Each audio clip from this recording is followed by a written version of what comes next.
Aujourd'hui, on va parler de la météo. Pourquoi? Écoutez. L'organisation qui s'appelle AAAS, qui est l'Association américaine pour l'avancement des rapports scientifiques, rapporte hier, au 20 juillet, l'entête. Les inondations meurtrières en Europe laissent les scientifiques stupéfaits. Et voilà ce qu'il écrit, certains paragraphes. 4 jours avant les inondations meurtrières n'étaient balayées l'ouest de l'Allemagne et certaines parties de la Belgique et d'autres régions en Europe la semaine dernière, Hannah Klock a vu une prévision de pluie extrême sur un système d'alerte aux inondations à l'échelle européenne auquel elle appartient. Les chercheurs, elle dit, se sont stupidement félicités d'avoir prévu quelque chose si tôt. L'hypothèse était que ce serait vraiment utile,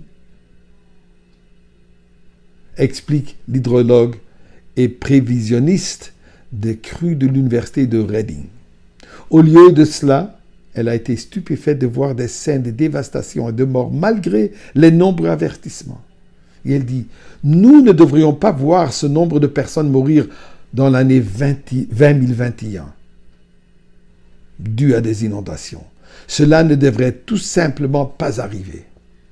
Alors que l'ampleur de la destruction devient claire, les scientifiques européens se demandent comment de tels dommages pourraient se produire dans certains des pays les plus riches et les plus technologiquement avancés du monde, malgré des investissements majeurs dans la prévision et la préparation des inondations catalysées par les inondations précédentes.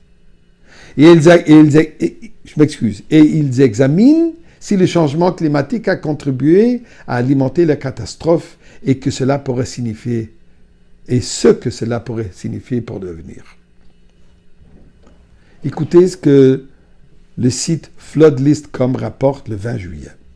Chine, des inondations massives frappent la province de Henan après 600 mm de pluie en 24 heures. Des inondations, mises à jour aujourd'hui, des inondations massives ont frappé la ville de Zhengzhou et d'autres régions de la province de Henan dans le centre de la Chine. Selon les chiffres du Centre météorologique national de Chine, Zhengzhou a enregistré 622,7 mm de pluie en 24 heures.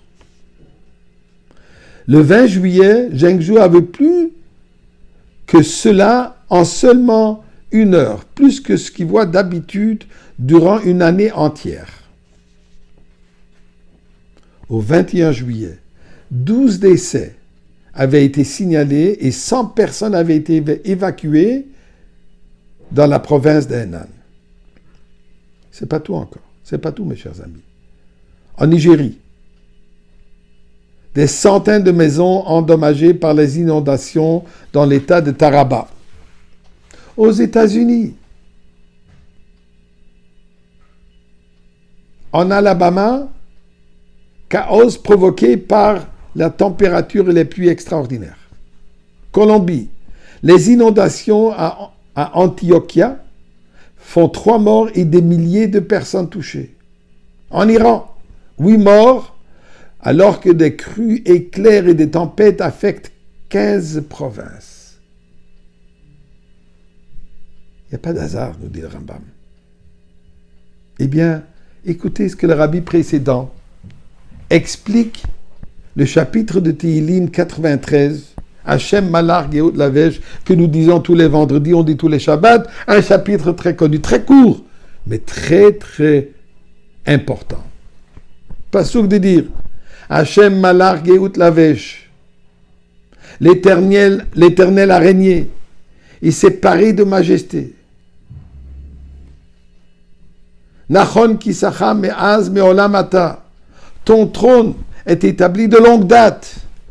Vous êtes de l'éternité. Nasu Naharot Kolam Yissu Naradot Dochyam. Les fleuves se sont élevés, Seigneur. Les fleuves ont élevé leur voix. Les fleuves ont augmenté leur profondeur. Mikolot Maim Rabim Adirim Ishberiam, plus que les voix des grandes eaux et plus que les puissants briseurs de la mer, le Seigneur est puissant dans les hauteurs. Et termine. Et doter namnu ma'od levetra na'ava kodesh Hashem le Orech Yamim. Tes témoignages sont très fidèles à ta maison. La demeure de la sainteté, ô Seigneur, jusqu'à la longueur de ses jours. Nous explique le rabbi précédent que par du processus de la venue de Mashiach, il y aura des inondations. Une météorologie extrême. Tout ça pour quoi faire? Pour nous rappeler, pour nous montrer que c'est Dieu qui est en charge. C'est Dieu qui dirige le monde naturel. Et donc, j'ai un message à partager avec le monde scientifique. Vous n'avez pas besoin d'être déconcerté. Vous avez juste besoin d'être humble et reconnaître que malgré tous les progrès scientifiques, c'est toujours Dieu qui est en charge. Et donc, il faut se comporter en conséquence. Mashiach, now.